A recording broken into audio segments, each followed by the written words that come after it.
नमस्कार, मैं हुमायूं सिंह और आप देख रहे हैं नेक्स्ट 9 न्यूज। उत्तर प्रदेश की राजनीति में कहीं ना कहीं एक बार हलचल देखने को मिल रही है। ऐसे में जो छोटे छोटे दल हैं वो गठबंधन का सहारा लेने के लिए बिल्कुल तैयार है। जी हां, हम बात कर रहे हैं पल्लवी पटेल को लेकर। पल्लवी पटेल को जिस तरीके से इस बार के लोकसभा चुनाव में बड़ा झटका लगा है, किसी भी सीट पर जीत नहीं दर्ज कर पाई है, 22 प्रत्याशियों को मैदान में उतारती हैं, लेकिन किसी भी तरीके का कोई फायदा देखने को नहीं मिलता है। इसके पहले वो अखिलेश यादव के साथ गठबंधन में थी और कहीं ना कहीं उनकी पार्टी का जनाधार भी देखने को मिलता था। पल्लवी पटेल चर्चाओं में रहती थी, राजनीतिक एक पकड़ थी उनकी कहीं ना कहीं, जिस तरीके से अब वो पकड़ उनकी कम होती हुई नजर आई जब से वो ओवैसी के साथ गठबंधन में जाती हैं। पीडीए के नारे के खिलाफ कहीं ना कहीं पीडीएम का मोर्चा खोलती हैं, वो उनके ऊपर ही भारी पड़ता हुआ नजर आता है। पीडीएम में पिछड़ा दलित और मुस्लिम वर्ग आता है। मुस्लिम वर्ग को साधने के लिए ओवैसी का रुख उन्होंने जरूर किया था, लेकिन इसका किसी भी तरीके का कोई फायदा पल्लवी पटेल नहीं उठा पाती हैं। अगर वहीं उनके बहन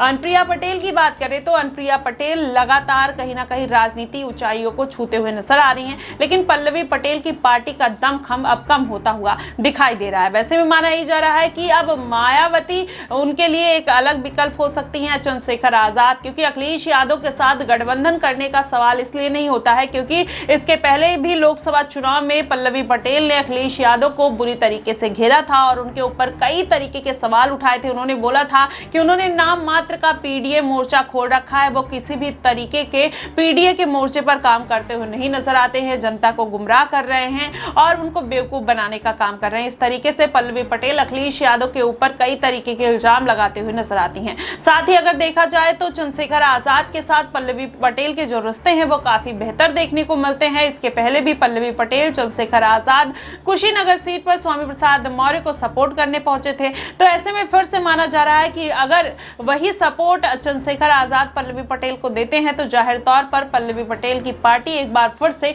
खड़ी हो सकती है और इस बार के उपचुनाव हो या विधानसभा चुनाव जो 2027 में होने वाले हैं, उसमें चंद्रशेखर आजाद को भी मजबूत और युवाओं की जरूरत है जो उनकी पार्टी को मजबूती दे पाए। अब ऐसे में क्या मायावती की तरफ रुख करते हुए नजर आएंगी पल्लवी पटेल या चंद्रशेखर आजाद की तरफ जाती हुई नजर आएंगी, यह भी देखना दिलचस्प होगा। कुछ दिन पहले अगर देखा जाए तो मायावती की तरफ पल्लवी पटेल ने हाथ जरूर बढ़ाया था, लेकिन मायावती ने पल्लवी पटेल से किनारा कर लिया था और उन्होंने साफ तौर पर गठबंधन से इनकार कर दिया था। लेकिन अब ऐसे में मायावती की भी पार्टी कमजोर है, ऐसे में हो सकता है कि मायावती को भी पल्लवी पटेल की जरूरत हो या फिर अगर देखा जाए तो चंद्रशेखर आजाद अपनी पार्टी को मजबूती देने के लिए, दलित वोट बैंक को साधने के लिए, ओबीसी वोट बैंक को साधने के लिए पल्लवी पटेल को अपने खेमे में लेते हुए नजर आए। ऐसे में दिलचस्प अभी बना हुआ है, कहीं ना कहीं सस्पेंस इस पर बना हुआ है कि इस बार पल्लवी पटेल आखिरकार किसकी झोली में जाकर गिर सकती हैं, चाहे वो चंद्रशेखर आजाद हो या फिर मायावती हो,